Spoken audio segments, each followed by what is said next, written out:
Manajemen Risiko PT Sri Rezeki Isman Tbk. Penetapan konteks manajemen risiko PT Sritex. Yang pertama, konteks internal. PT Sritex merupakan jenis usaha yang bergerak di bidang industri tekstil dan garmen terintegrasi dari hulu hingga hilir, yaitu mengelola proses produksi mulai dari pengolahan serat, pembuatan benang, produksi kain, hingga pembuatan pakaian jadi. Seperti pada gambar di bawah, yaitu pertama, prosesnya adalah menggunting, lalu menjahit, lalu memberikan benang, lalu menyetrika atau menggosok, lalu dicek quality controlnya. Apabila sudah disetujui, lalu pakaian akan dikemas dan dikirimkan ke alamat tujuan pemesanan. Selanjutnya, skala perusahaan. PT Sritex merupakan perusahaan yang termasuk kategori besar dengan jangkauan pasar nasional dan internasional. Selanjutnya, kondisi manajemen keuangan. PT Sritex memiliki kondisi keuangan yang tidak stabil akibat arus kas terganggu dan tingginya beban utang. Selanjutnya, sistem manajemen risiko. PT Sritex menerapkan manajemen risiko yang belum optimal sehingga potensi risiko sulit dikendalikan sejak dini. Adapun konteks internal lainnya yaitu ketergantungan pasar. PT Sritex memiliki tingkat ketergantungan yang tinggi terhadap pasar internasional sehingga rentan terhadap perubahan kondisi global. Selanjutnya, tata kelola perusahaan. PT Sritex menerapkan prinsip tata kelola perusahaan yang dinilai masih lemah, terutama dalam aspek transparansi, akuntabilitas, dan pengawasan. Dan yang terakhir yaitu kemampuan restrukturisasi utang. Upaya restrukturisasi utang yang dilakukan tidak menunjukkan hasil yang efektif, sehingga gagal membangun kepercayaan kreditur. Penetapan konteks manajemen risiko PT Sritex dalam konteks eksternal. Yang pertama, kondisi ekonomi global. Karena kondisi ekonomi global akibat pandemi COVID-19 menurunkan permintaan produk tekstil secara global. Yang kedua, persaingan industri. Akibat adanya persaingan industri dalam industri tekstil, PT Sritex menghadapi persaingan ketat dari perusahaan domestik dan internasional. Yang ketiga, nilai kurs. Karena fluktuasi kurs mempengaruhi biaya produksi serta pendapatan perusahaan PT Sritex. Selain itu, adapun konteks eksternal lainnya yaitu kebijakan perdagangan internasional. Perubahan kebijakan perdagangan seperti tarif ekspor-impor turut mempengaruhi kinerja perusahaan di pasar global. Selanjutnya, tekanan dari kreditur. Perusahaan menghadapi tekanan yang tinggi dari kreditur akibat ketidakmampuan dalam memenuhi kewajiban pembayaran utang. Dan yang terakhir, kepercayaan pasar dan investor. Menurunnya tingkat kepercayaan dari investor dan pasar sebagai dampak dari kondisi keuangan perusahaan yang tidak stabil. Identifikasi risiko internal PT Sritex. Identifikasi risiko internal PT Sritex yaitu ada 3. Yang pertama yaitu risiko keuangan atau financial risk. Yang pertama, akibat tingginya utang perusahaan. Yang kedua, arus kas tidak stabil.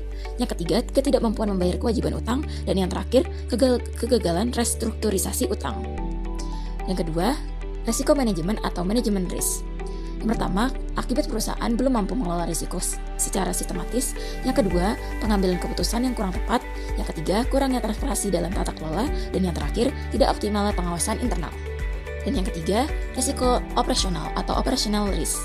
Yang pertama, karena ketergantungan tinggi pada pasar ekspor, kurangnya inovasi produk, efisiensi produksi yang belum maksimal, dan gangguan rantai pasok. Identifikasi risiko eksternal PT Sritex. Identifikasi risiko eksternal PT Sritex yaitu ada 3. Yang pertama, risiko eksternal. Karena penurunan permintaan global akibat pandemi COVID-19. Yang kedua, persaingan ketat dalam industri tekstil. Yang ketiga, fluktuasi nilai tukar. Dan yang terakhir, perubahan kebijakan perdagangan internasional. Yang kedua yaitu risiko hukum dan kepailitan atau legal risk. Yaitu ada gugatan dari kreditur akibat gagal bayar. Yang kedua, status PKPU atau penundaan kewajiban pembayaran utang. Dan yang terakhir, putusan pailit oleh pengadilan.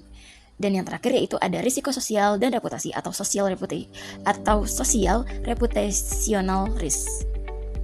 Yang pertama yaitu ada penurunan kepercayaan investor, yang kedua kerugian pemegang saham, yang tiga PHK massal karyawan, dan yang terakhir penurunan citra perusahaan. Saya Naifa Zuhra akan menjelaskan analisis risiko PT Sri Rezeki Isman Tbk.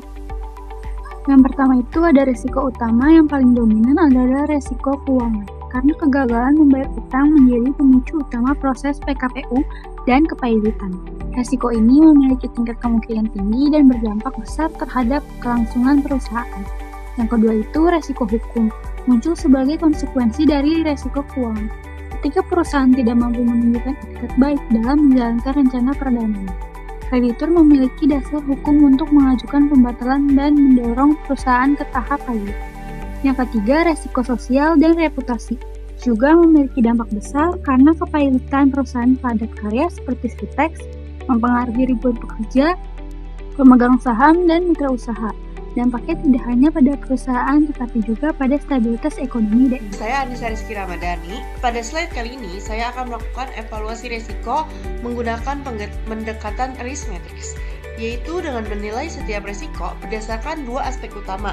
Yang pertama adalah probabilitas terjadinya resiko, yang kedua adalah besar dampak terhadap perusahaan. Kategori pertama salah satunya adalah resiko keuangan. Salah satu dari resiko keuangan.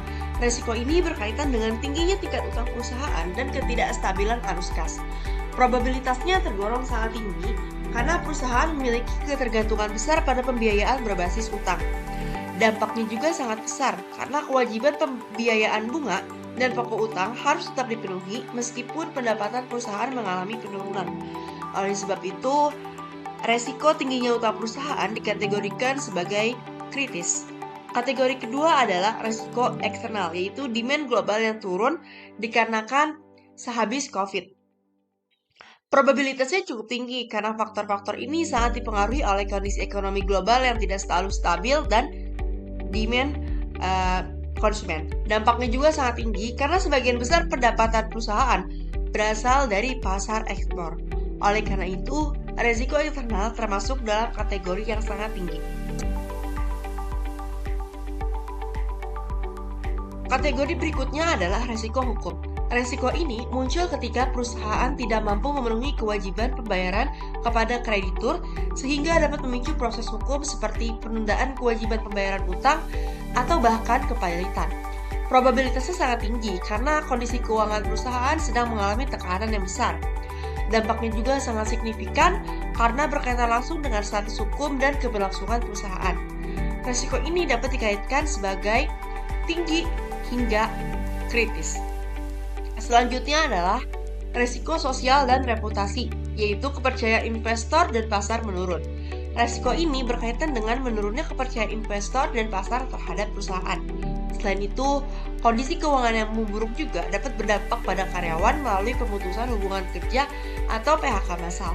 Probabilitas dari resiko kepercayaan investor dan pasar menurun ini sangat tinggi karena krisis perusahaan sudah diketahui oleh publik dan dampaknya juga besar karena dapat merusak citra perusahaan serta mempengaruhi berbagai pihak yang berkepentingan.